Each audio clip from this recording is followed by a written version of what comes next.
சென்னை கிண்டி அரசு மருத்துவமனையில் அரசு மருத்துவரை தாக்கிய விக்னேஷ் என்ற நபர் மீது 5 பிரிவுகளில் வழக்கு பதிவு செய்யப்பட்டிருக்கிறது. கொலை முயற்சி, ஆபாசமாக பேசுதல் உள்ளிட்ட 5 பிரிவுகளில் விக்னேஷ் மீது வழக்கு பதிவு செய்யப்பட்டிருக்கிறது.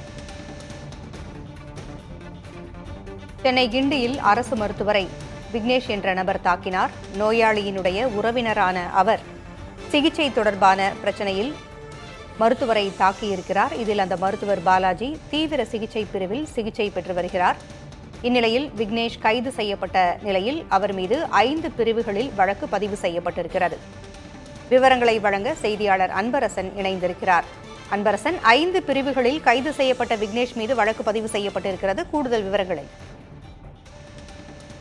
கிண்டியில் உள்ள கலைஞர் நூற்றாண்டு மருத்துவமனையின் மருத்துவர் பாலாஜி ஜெகநாதன் இன்று காலை கத்தியால் தாக்கப்பட்ட சம்பவத்தில் கைது செய்யப்பட்ட விக்னேஷ் மீது 5 பிரிவுகளின் கீழ் தற்போது கிண்டி போலீசார் வழக்கு பதிவு செய்திருக்கிறார்கள். குறிப்பாக கொலை முயற்சி, கொடுங்காயம் ஏற்படுத்துதல், ஆபாசமாக பேசுதல், தமிழ்நாடு மருத்துவர்கள் பாதுகாப்பு சட்டம் என 5 பிரிவுகளின் கீழ் தற்போது வழக்கு பதிவானது செய்யப்பட்டிருக்கிறது. குறிப்பாக இன்று காலை 10:30 மணி அளவில் கிண்டியில் அமைந்திருக்கக்கூடிய கலைஞர் நூற்றாண்டு அரசு மருத்துவமனையில் பெருங்குளத்தூரை சேர்ந்த விக்னேஷ் என்பவர் மருத்துவர் பாலாஜி ஜெகநாதன் என்ற புற்றுநோய் தடுப்பு நிபுணர் மருத்துவரை அவரது ரூமிலேயே வைத்து தாயிட்டுக் கொண்டு உள்பக்கமாக தாயிட்டுக் கொண்டு கத்தியால் 7 இடங்களில் குத்தியிருக்கிறார். இதில் படுகாயமடைந்த மருத்துவர் பாலாஜி ஜெகநாதன் அந்த மருத்துவமனையிலே தீவிர சிகிச்சை பிரிவில் அனுமதிக்கப்பட்டு தற்போது சிகிச்சையானது மேற்கொள்ளப்பட்டிருக்கிறது. இந்த நிலையில் தான் பொதுமக்கள் அந்த கத்தியால் குத்திய பெருங்குளத்தூரை சேர்ந்த விக்னேஷ் என்ற இளைஞரை அங்கே பிடித்து சராமரியாக அடித்து கிண்டி போலீசாரிடம் ஒப்படைத்தனர். தற்போது கிண்டி போலீசார் அவரை கிண்டி காவல் நிலையம் மேற்கொண்டு விசாரணை ஈடுபட்டதில் அவர் வாக்குமூலம் தெரிவித்திருக்கிறார். குறிப்பாக தனது தாயாருக்கு 6 முறை ஹீமோதெரபி செய்யப்பட்டதாகவும், அதாவது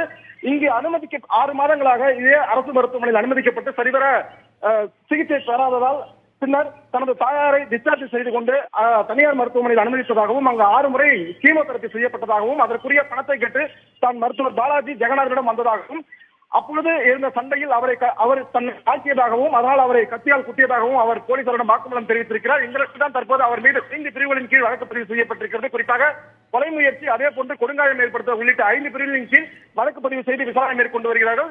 சற்று நேரத்தில் அவரை சிறையில் அடைப்பதற்கான ஏற்பாடையும் கிண்டி போலீசார் செய்து வருகின்றனர். நன்றி அன்பரசன். கூடுதல் தகவல்களுக்கு மீண்டும் தொடர்பு கொள்கிறோம்.